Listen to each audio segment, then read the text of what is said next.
গতকাল টিআইবি একটি রিপোর্ট দিয়েছে। সেই রিপোর্টে বলা হচ্ছে সরকারের 100 দিনে 605টি খুন।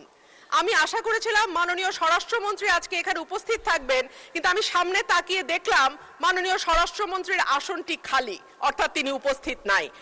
সংসদে প্রধানমন্ত্রীর সামনে দাঁড়িয়েই বিএনপি সরকারের কঠোর সমালোচনা করলেন ব্যারিস্টার রুমিন ফারহানা। বক্তব্য শুনে অবাক দৃষ্টিতে তাকিয়ে রইলেন প্রধানমন্ত্রী তারেক রহমান।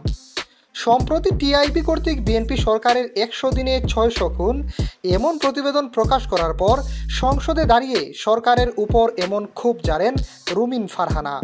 তিনি বলেন, আজকে সংসদে স্বরাষ্ট্রমন্ত্রীর আসন ফাঁকা, তিনি উপস্থিত থাকলে হয়তো কথাগুলো বলতে আমার সুবিধা হতো। টিআইবি যে প্রতিবেদন দিল তা খুবই দুঃখজনক। মাত্র 3 মাসের মাথায় এত হত্যা, খুন ও ধর্ষণ, এর দায়ভার কার? এর 50% হলো স্বরাষ্ট্র মন্ত্রণালয় ও আইন বিভাগের, বাকি 50% অন্যান্য বিভাগের।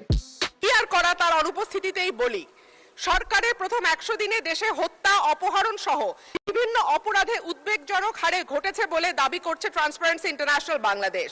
এই সময় দেশে 605টি খুন, 196টি অপহরণের ঘটনা ঘটেছে বলে জানায় সংস্থাটি।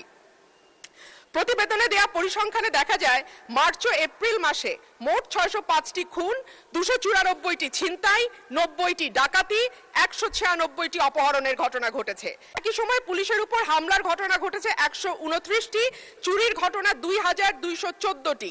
এছাড়া নারী ও শিশু নির্যাতনের ঘটনা ছিল 3496টি।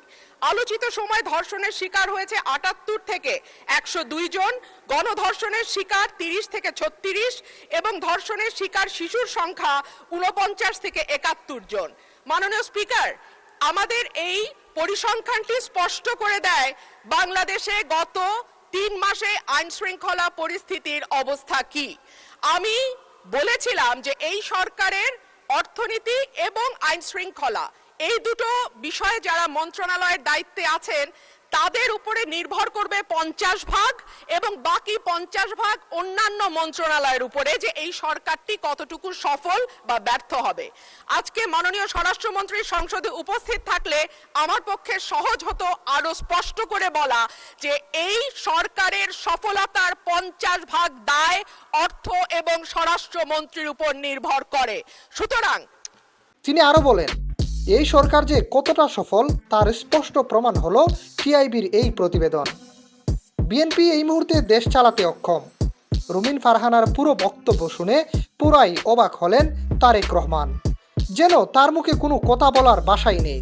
তারেক রহমানের এমন নীরবতা কি হতাশার ইঙ্গিত দিচ্ছে, নাকি এর মধ্যেও নতুন কোনো আই হ্যাভ এ প্ল্যান রয়েছে?